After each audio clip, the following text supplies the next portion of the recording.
Hai, Assalamualaikum. Selamat berjumpa lagi dalam pembelajaran biologi. Kali ini kita akan membahas biologi ya tentang sistem indera ya.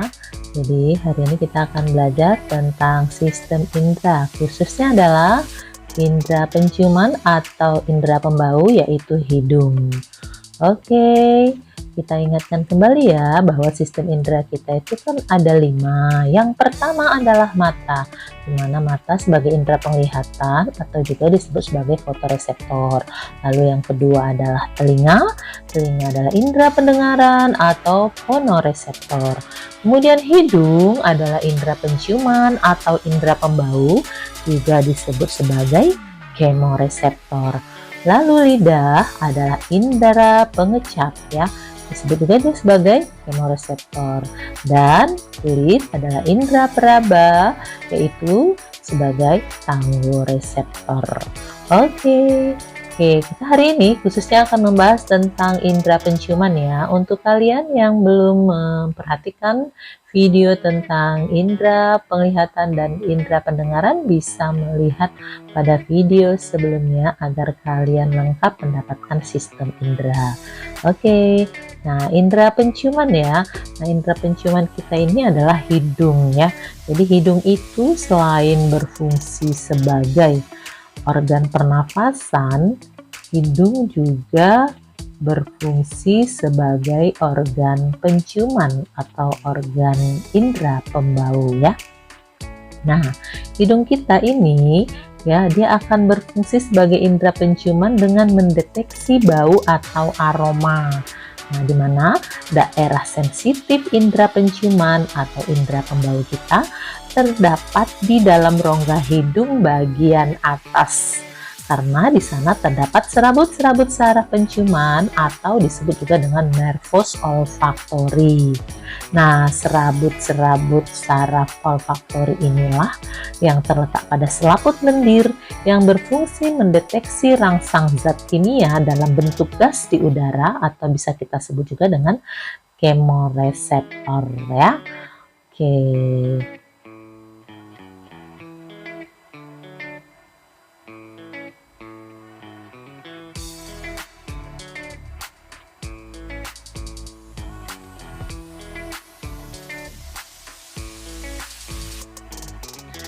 Oke, kita perhatikan lagi ya bagian-bagian hidung. Bagian-bagian hidung ini terdiri dari yang namanya lubang hidung ya. Lubang hidung kita berfungsi untuk tempat keluar masuknya udara pernafasan ya. Jadi saat kita bernafas, maka udara akan masuk dan keluar melalui hidung. Nah, di dalam hidung kita terdapat juga yang namanya rambut hidung ya. Jadi rambut hidung itu berfungsi menyaring kotoran berupa debu-debu dari udara pernafasan yang akan masuk ke hidung kita ya. Selanjutnya di dalam bagian hidung itu terdapat yang namanya pembuluh darah ya. Di lapisan bagian dalam hidung kita ada pembuluh darah, di mana fungsi pembuluh darah ini adalah menghangatkan udara yang masuk ke hidung ya. Jadi kalau udara dingin masuk hidung itu akan dihangatkan dulu oleh pembuluh darah yang ada di dalam hidung bagian dalam. Selanjutnya ada yang namanya selaput lendir. Nah, di sini selaput lendir ini ya, hidung kita kan ada lendir-lendirnya, itu namanya mukosa atau selaput lendir. Dia berfungsi sebagai tempat menempelnya kotoran dan juga berfungsi melembabkan udara dan sebagai indera pembau karena di daerah ini terdapat yang namanya indera pembau. Nah, selanjutnya di indera pembau ini ada yang namanya saraf pembau ya, sel-sel saraf pembau. Sel saraf pembau itu terdiri dari silia saraf pembau. Nah, inilah dia bagian daripada silia saraf pembau yang nanti akan mendeteksi bau atau aroma dalam udara yang kita hirup tersebut. Selanjutnya ya, di sini terdapat yang namanya serabut saraf pembau. Nah, serabut saraf pembau ini ya berfungsi mengirimkan bau atau aroma dalam bentuk impuls ke traktus olfaktorius lalu akan menuju ke bagian otak ya. Nah, itulah dia bagian hidung kita. Oke.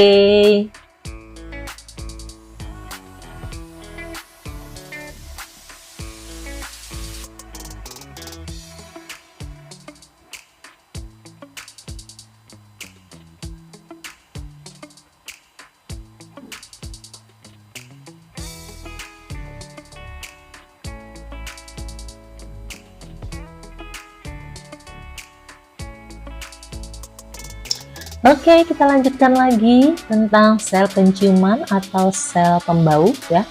Sel pembau atau sel penciuman kita itu memiliki dua bagian ya, yang ada tonjolan di sana. Yang pertama berupa tonjolan yang disebut dengan dendrit ya. Jadi tonjolan ini pada bagian ujung ini, tonjolan-tonjolannya membentuk rambut-rambut ya. Dendrit ya, dendrit ini membentuk rambut-rambut atau silia ya. Jadi di sini dendrit inilah nanti yang akan mendeteksi gas berupa bau atau aroma yang masuk melalui hidung kita. Selanjutnya ya, pada bagian berikutnya ini adalah ujung pada sel pembau kita yang disebut dengan tonjolan akson ya. Jadi tonjolan akson ini ya nanti akan membentuk berkas saraf otak pertama atau nervus olfactory ya. Nah, itu dia.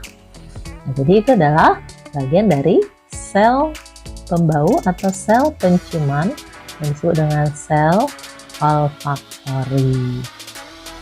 Oke, kita lanjutkan lagi. Sel penciuman atau sel pembau kita ya, itu tadi kan terdapatnya di rongga hidung bagian atas tuh ya, di bagian lendir atau mukosa hidung bagian atas.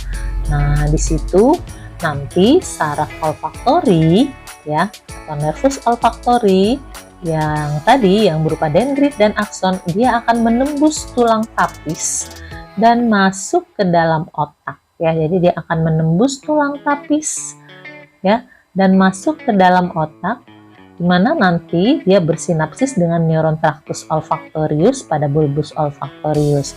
Nah, ini dia tulang tapis yang ditembus. Kemudian ini adalah yang namanya tractus olfactorius ya. Jadi tadi sudah disampaikan bahwa gas yang ada di mukus atau aroma atau bau yang ada di mukus akan diterima di sel-sel dendrit ya, bagian dendrit, tonjolan dendrit berupa rambut-rambut, diteruskan ke akson bagian yang sel olfaktori tadi. Nah, dari akson ini dia akan menembus yang namanya itu tulang ya, tulang tapis. Nah, tulang tapis ditembus dan dia bersinapsis dengan tractus olfactorius di bulbus olfactorius. Nah, nanti akan menuju ke otak. Impuls itu diteruskan ke otak besar ya. Nah, seperti itulah ya bagian sel penciuman bekerja. Oke, kita lanjutkan lagi ya. Cara kerja hidung itu bagaimana dalam hal melakukan prosesnya, melakukan penciuman atau pembau ya. Nah, jadi pertama-tama ya, hidung kita itu menerima rangsang atau bau atau aroma, dan rangsang atau bau atau aroma tadi akan menuju ke lubang hidung. Lalu bau atau aroma tadi menuju ke mukus ya. Jadi dia menuju ke mukus atau disebut juga dengan selaput lendir ya.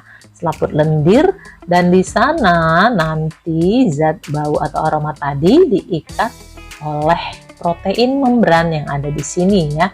Diikat oleh protein membran pada dendrit dan selanjutnya diubah menjadi impuls saraf. Nah, lalu impuls saraf yang sudah diterima dendrit tadi diteruskan ke bagian epitelium olfactory. Selanjutnya impuls itu akan diteruskan ke saraf otak pertama atau saraf olfactory. Tentu saja pada saat dia diteruskan itu akan menembus tulang tapis ya. Dan di sana terjadi proses sinapsis atau dia bersinapsis dengan tractus olfactorius pada bulbus olfactorius.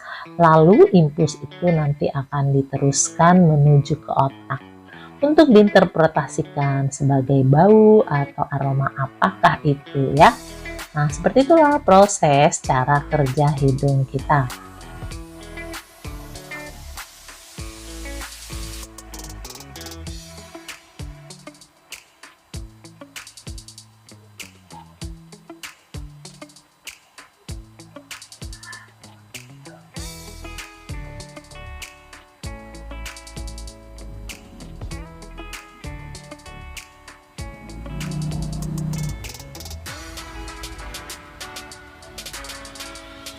Oke, kita lanjutkan lagi bagaimana impuls itu masuk ke otak ya.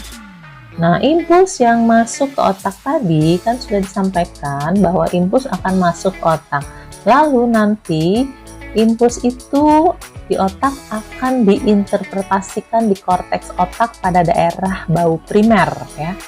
Nah, bisa juga nanti impuls yang masuk ke otak itu akan dihubungkan dengan pusat lainnya, seperti dengan pusat muntah. Bila kita mencium bau yang tidak enak, kita jadi muntah. Kemudian dihubungkan juga dengan hipotalamus untuk sekresi ludah atau perasaan lapar ya. Kalau kita mencium aroma makanan, kemudian aroma itu dihantarkan ke bagian hipotalamus, kita merasakan lapar karena mencium aroma makanan tadi. Nah, itu berarti dia dihubungkan dengan hipotalamus, sehingga nanti sekresi air ludah kita pun akan keluar kalau kita terangsang dengan makanan yang kita cium tadi ya. Kemudian bisa juga nanti yang namanya impuls yang masuk otak ini akan dihubungkan dengan bagian yang namanya korteks otak.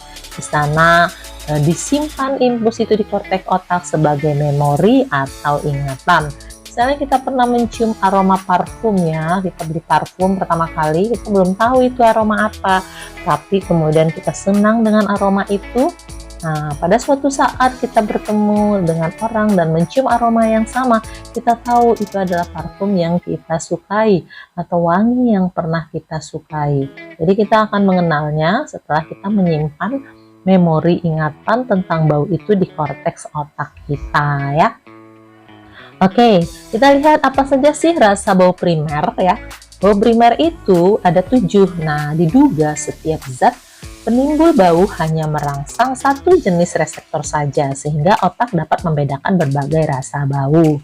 Nah, apa-apa saja rasa bau primer yang bisa dideteksi oleh hidung kita? Itu ada 7. Yang pertama adalah ether, yang kedua adalah wangi bunga, kemudian yang ketiga adalah peppermint, yang keempat adalah musky, yang kelima adalah camphor, yang keenam adalah bau tengik, dan yang ketujuh adalah pedas. Jadi yang pedas itu ternyata adalah diterima oleh hidung ya. Jadi kalau lidah itu sebenarnya bukan merasakan pedas. Lidah itu merasakan asam, asin, manis, pahit ya. Yang merasakan pedas sebenarnya adalah hidung. Makanya kalau ada yang namanya cabai ya atau sambal digoreng gitu ya, kita akan bersin-bersin ya, hidung kita tuh akan merasa pedas ya, karena hidung kita menerima gas berupa pedas yang menyebabkan kita ingin bersin-bersin ya. Seperti itu. Oke, kita lanjutkan lagi tentang kelainan hidung ya. Jadi ada orang yang mengalami kelainan hidung di mana dia mengalami kehilangan sensitivitas terhadap bau. Ya, disebut penderita anosmia. Jadi orang anosmia ini nggak bisa mencium bau-bauan, nggak bisa mencium aroma ya. Jadi apa penyebab orang ini mengalami anosmia?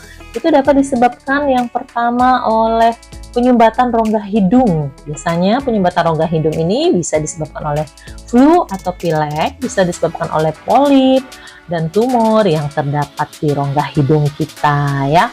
Kemudian bisa juga anosmia ini disebabkan oleh sel-sel rambut rusak akibat infeksi kronis ya.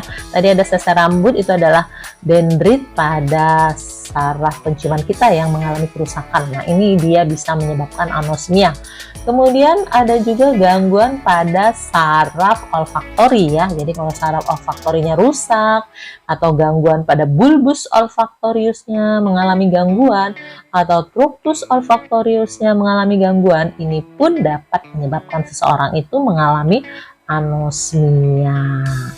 Oke, itulah dia penyakit pada hidung di mana orang ini tidak bisa mencium atau kehilangan sensitivitas terhadap bau-bauan ya.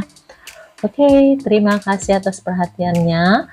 Semoga apa yang disampaikan tadi dapat jelas dan dimengerti dan kalian bisa memahaminya dan bisa mengerjakan soal-soal yang berhubungan dengan materi pembelajaran ini ya.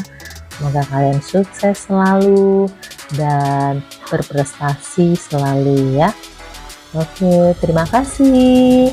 Assalamualaikum.